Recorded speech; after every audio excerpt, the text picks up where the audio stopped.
Hi friend, most of those who listen to my stories are not subscribed to the channel. As such, please take a few seconds of your time to subscribe and also turn on your notifications so you never miss a new story. Your support is very valuable to me. Thank you so much. And now a new story. Mr. Smith became director recently, but he immediately decided to change the office's charter. First, he revised the salary fund, bypassing his rate. Being a miser, he reduced the salary of almost all the staff. Many people almost the same day wrote a letter of resignation. Those who remained wanted to escape from there and continued to endure the antics of the new director only due to circumstances. The biggest problem was finding cleaners. No one wanted to go wash the floors and rub the door handles to a shine all day for a meager salary. It was the mania of the new boss. Mrs. Harris, deputy personnel officer, urged the director to add some money to the cleaner lady's salary almost every day. After all, they will never find employees for such a salary. But every morning at the meeting, Mr. Smith only said angrily that the office was already full of dirt and dust. He almost yelled at Mrs. Harris, "If you don't find a cleaning lady soon, I'll make cleaning up your job." The woman herself was ready to run anywhere from this monster of savings, but she perfectly understood that it was not so easy to find a job at her age. So every time, she silently listened to his unreasonable reproaches and demands. At the next morning meeting, he once again expressed his dissatisfaction with the work of his deputy because the cleaners were never found. Mr. Smith said angrily as he approached the window, "Is it really that hard for you to find a cleaner lady? After all, there are a lot of people who want to work in a stable company." At some point, he silently froze and began to look at something in the distance. A very sparsely dressed woman was neatly stacking cardboard boxes by the trash cans. He said, smiling slyly and turning towards his deputy, "Are you saying that no one is coming to you? Ads and advertisements are not helping you? See how it's supposed to be done." He opened the window wide and leaned half a length out of it. Mr. Smith called out, "Hey, poor thing, come to my place for a minute. Maybe I can help you." But the girl didn't stop her work even for a second and continued to fold the cardboard. The boss was surprised, but was not going to back down. There was even some excitement in his eyes. He turned to Mrs. Harris, winked at her, and called the guard. He said to the guy in the uniform as soon as he appeared, "Bring this miserable woman here, no matter what it costs you." When the girl entered the office, he realized that she was completely deaf. She had a hearing aid, but apparently it was not quite serviceable or from very cheap options. The beggar girl was about 30 years old. Surprisingly, she turned out to be a very neat girl. Her hands were clean, as were her clothes and hair. The lack of makeup made her face look younger. Her hair was neatly combed and tied into a bun. Her clothes are old but clean. True, it was not an age and size, but at least without the smell inherent in homeless people. The director apparently remembered that the deaf can read lips, so he began to explain very slowly, pronouncing each sound. "Do you want to get paid? You will clean the office." The girl stood silently for a couple of minutes, looking at the office and those present. She then silently nodded in agreement. This gesture seemed to lift the director to the Olympus of victory. He turned proudly to Mrs. Harris, who was quietly watching what was happening. "Is it impossible to find a cleaning lady? Maybe you have forgotten how to select staff. Here's a lesson for you. This beggar girl would agree for less pay. By the way, until I told her her salary, think I can reduce it?" But when he saw the insane look of his deputy, he apparently realized that even this cleaning lady would run away for even less money, and he didn't continue to promote this topic. Molly, that was the name of the deaf girl, became sometimes going to the office long before the start of the working day. She diligently washed, cleaned, and wiped everything that caught her eye. In a week, she made the office unrecognizable. Everything shone with cleanliness and sterility, but this didn't help to win the team over to her. Literally every second employee tried behind her back to express some kind of mockery at the deaf poor girl, developing the topic to insane laughter in the office. Everyone understood that behind her back, they could say whatever they wanted. The girl's hearing aid was cheap and old. Nevertheless, she sometimes heard some jokes addressed to her, but there were so many difficult moments in her life that she could well close her eyes to an offensive word. Each time, she thought only that the sound would soon end, and she would leave for her quiet little world where no one would offend her for sure. After work, she hurried to the outskirts of the city, where there was an old abandoned house, but with a roof. She lived there lately, but not alone. Every time Molly saw an unfortunate cat or dog, she couldn't get past them, and she took them all to her little home. 3 different kitties, 1 cat, and 2 dogs were always waiting for her return. She was ready to listen to ridicule in the office just for the sake of her pets. After all, now her household could sometimes feast on some kind of poor or inexpensive sausages, in addition to bread and cheap milk. Molly could drink water herself with a piece of bread in the evening, but she spent the money received after hard-working days on something tasty for her pets. After all, it was their loving glances that could quickly brighten up a hard-working day. Mrs. Harris was pleased with the executive and cleaning lady. The office literally shone with cleanliness. This despite the fact that the employees continued to make fun of the unfortunate girl behind her back. But the most surprising thing was that the director again turned out to be dissatisfied.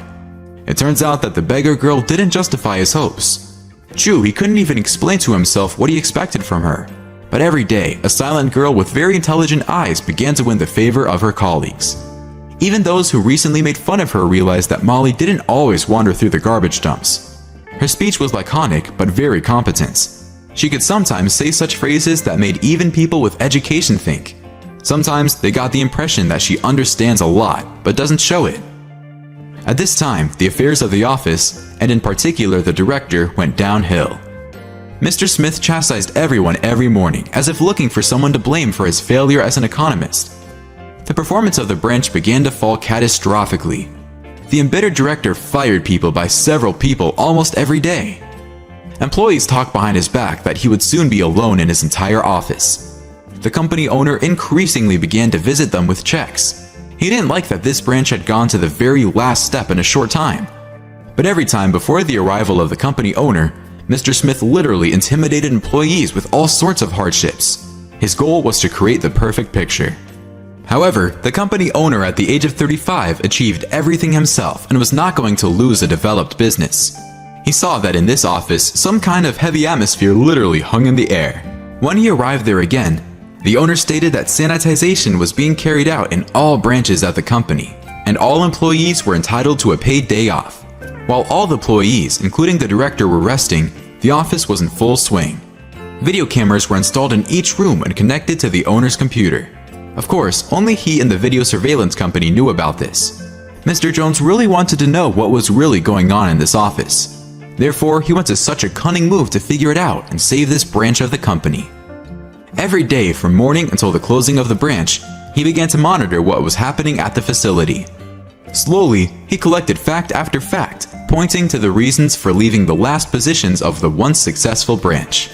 One day, Mr. Jones was very surprised when, during one of his meetings, he saw an amazingly well-written business development plan. He skimmed through the material and looked up in surprise at Mr. Smith. Who did it?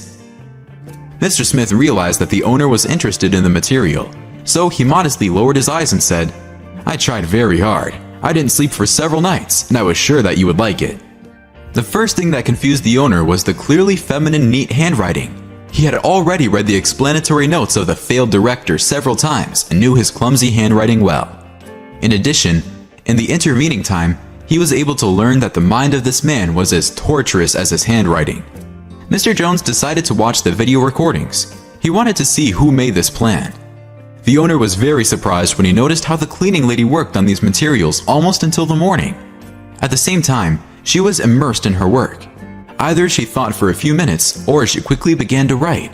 It was evident that she didn't even keep track of time.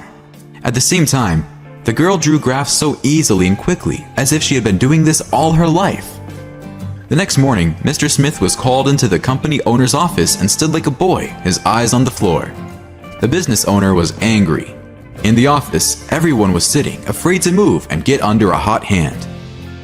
"Do you understand that you almost destroyed my branch with your lies and fraud? In addition, I am shocked how many employees I have lost because of your rudeness. You fired all the best people. But when you tried to appropriate other people's work, I couldn't stand aside. I hope you have 10 minutes to pack your things and leave the walls of my firm once and for all." The former director immediately headed towards the exit, hunched over and turning pale. But he still managed to hear how Mr. Jones asked the female secretary to invite a deaf girl who cleans the office. When Molly timidly entered his office, he gestured to the chair in front of him. "Sit down. I want to know your true face, because you are very smart and have not lived like this all your life." The girl, a little bewildered, made it clear that this was true. Being deaf, But not dumb, she began to talk in a low voice, staring somewhere out the window. Molly was born into a very poor family, but from childhood, she loved to learn everything new. She diligently did her homework herself, when her parents in the next room drank alcohol and arranged drunken showdowns. From the 3rd grade, she found a secluded corner in an abandoned house not far from their apartment. Until graduation, she did all her homework there when her parents were drunk. In the morning, she quietly ran home to get clothes and a briefcase while her parents were sleeping and ran to school. Despite such conditions, Molly was able to graduate with honors and without any problems entered the College of Economics. All teachers loved the smart and purposeful student. She was ready to help her fellow students at any moment. No one had any doubts that Molly would receive an honors degree, and it happened. Economics was her favorite subject and became her lifelong dream. There, she met her first love. Kevin was a year older. When they saw each other in the corridor of the university, they knew at first sight that they fell in love with each other. The guy was from a very wealthy family, and rich parents were categorically against a smart but impoverished daughter-in-law. The feelings of young people were so strong that Kevin proposed to the girl, saying that he wanted to be with her all his life. Soon they went to visit friends outside the city. The mood was great, especially since they were supposed to get married in a week. They had to go a little to the country house, where everyone was already waiting for them, but suddenly a very thick fog descended. Visibility was very poor. They didn't even understand at what point the headlights of an oncoming car shone directly into the windshield. A terrible screech of brakes and emptiness. When she regained consciousness, she was in the ambulance. Molly immediately began to ask how her groom Kevin was feeling. She fainted upon hearing that he was no more. When she woke up in her hospital room, she immediately knew that something had changed in her life. From that moment, she stopped hearing. Doctors couldn't explain the reason for such sudden deafness and blamed everything on stress. She begged the doctors to let her go to the funeral of her lover despite hearing loss and a difficult mental state.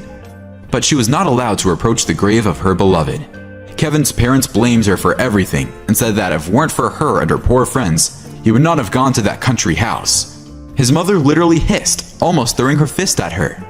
"I'll make your life hell. At best, you can only get a job as a janitor, not an economist. You will cry, regretting that you killed my son." The poor girl regretted at that moment that she didn't die instead of Kevin, because no one needs her anyway. Her mother changed roommates like gloves, and soon she burned down their house in this way. In her life, there was no work, housing, loved one, and hearing. It was impossible to earn money somewhere, since no one hired a deaf and fragile beggar girl. At first, she began to learn to read lips. After a while, she was able to earn some money by cleaning at the local market and by a cheap hearing aid. Of course, it didn't make the world the same, but some words can be caught. Since then, she has been a wanderer. She found a small house in which she began to live. At the same time, she didn't seem to complain about life. It seemed that everything is fine with her. Her beloved pets were nearby, and they are the most grateful, close creatures for her. Molly added that when the cold comes, her friends freeze because the abandoned house is not heated. Even at that moment, she was not talking about herself, but about her pets. At the end of the story, Mr. Jones remembered that terrible accident. He was familiar with Kevin, and then he was very shocked by what happened. On the same day, he appointed Molly with the background in economics as the executive director of this branch, and he didn't regret it. The business of the branch quickly went up the hill. Soon, the owner began to come to the office frequently to pick up Molly from work. A few months later, the news of the marriage of this beautiful couple was no secret to anyone. The best gift for Molly was a document stating that she is now the shelter owner in which all of her pets were placed after she moved in with her husband.